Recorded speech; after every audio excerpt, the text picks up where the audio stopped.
Subscribe कीजिए आपके अपने चैनल को, उसके बाद नोटिफिकेशन के लिए बेल आइकन दबाइए ताकि इसी तरह से आपको वीडियो प्राप्त होती रहे। धन्यवाद।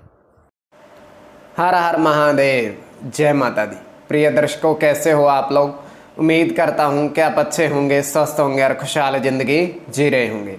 और ये मैं हमेशा प्रभु से आपके लिए प्रार्थना भी करता हूँ, करनी भी चाहिए कि आप सब अच्छे हों, स्वस्थ हों, खुशहाल हों, आपका जीवन खुशहाली भरा हो, समृद्धि भरा हो, आपके जीवन में कोई कष्ट कोई परेशानी ना आए, यही हमारी कामना है। तो एपिसोड पसंद आए तो आप लाइक कर दीजिएगा, आपका धन्यवाद। तो आप सब्सक्राइब कर लीजिएगा ताकि इसी तरह से आपको वीडियो प्राप्त होती रहे।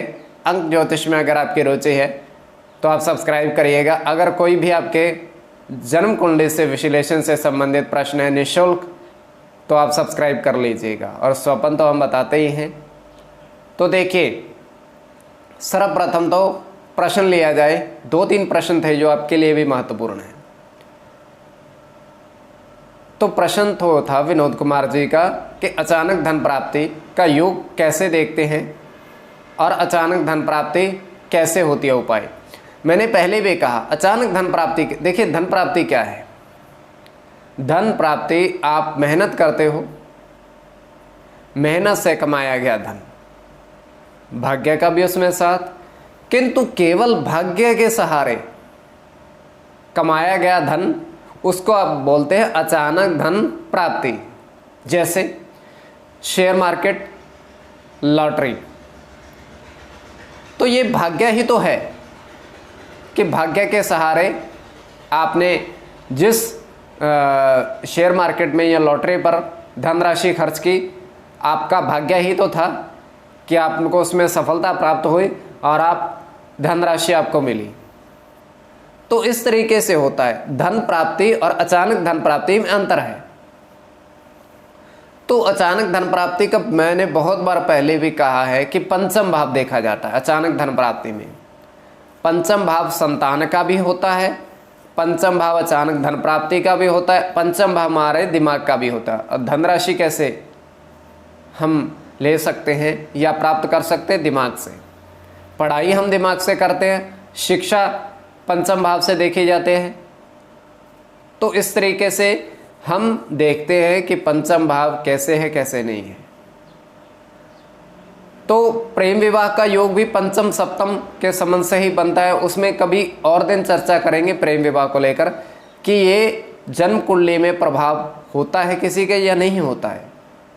तो मेन मुद्दा आज पंचम भाव पर, जो 12 भाव होते हैं उनमें अलग एक एक भाव 4 पर 4 5 क्षेत्रों पर अधिकार रखता है। जैसे पंचम भाव मैंने कहा शिक्षा का, संतान का, अचानक धन प्राप्ति का, और प्रेम विवाह का योग भी मस्तिष्क का, इससे देखा जाता है।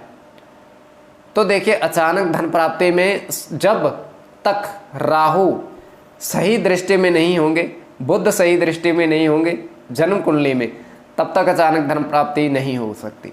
क्योंकि ये अचानक धन प्राप्ति में सबसे बड़ा योगदान देते हैं अष्टम भाव भी इसमें देखा जाता है, किंतु कुछ हद तक राहु और बुध की स्थिति।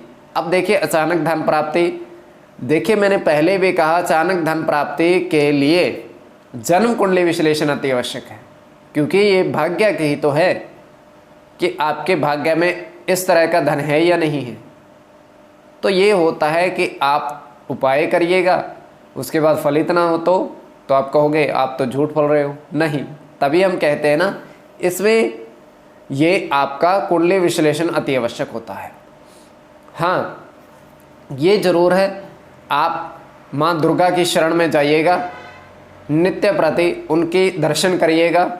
माँ जगदम्बा सबकी मनोकामना पूर्ण करती हैं, सुनती हैं, जगत जननी हैं। तो उनकी शरण में जाइएगा। तो ये सबसे बड़ा मंत्र भी है। चलिए, अचानक धन प्राप्ति आपको आपके भाग्य में नहीं है, किंतु स्वास्थ्य और आपके जो व्यापार में बरकत, संतान पक्ष से आपको खुशी, अन्य बहुत सारी चीज़ें होती हैं। ये नहीं है कि अचानक धन प्राप्ति पर ही हम बैठे हैं, आप बैठे रहो, नहीं। तो इस तरीके से होता है। चलिए हम स्वपन बताते हैं। ये तृतीय पहर का है और ये अब 1:56 का समाप्ति का समय। अब स्वप्न काल्पनिक, जो हम स्वप्न बताते हैं, स्वप्न काल्पनिक आगे आपकी दृष्टि के ऊपर किस दृष्टि से देख रहे हो। तो देखिए हम देख पा रहे हैं कि 4 पुल हैं, समानांतर पुल हैं छोटे छोटे। प्रथम पुल पर 2 साधु विचरण कर रहे हैं, द्वितीय पर 1 साधु विचरण कर रहा है, तृतीय पर 5 बकरियां और छठे पर 4 गायें विचरण कर रही हैं। विचरण मतलब वहाँ टहल रही हैं, जो हमने स्वप्न में देखा। तो प्रथम पुल पर जैसे 2 साधु थे, वो आगे बढ़ते हुए कह रहे हैं कि 15-17 तारीख को बुध का प्रभाव रहेगा। अब बुध 5 अंक पर अपना अधिकार रखते हैं, तो ये उन्होंने कहा, और स्वप्न इतना था।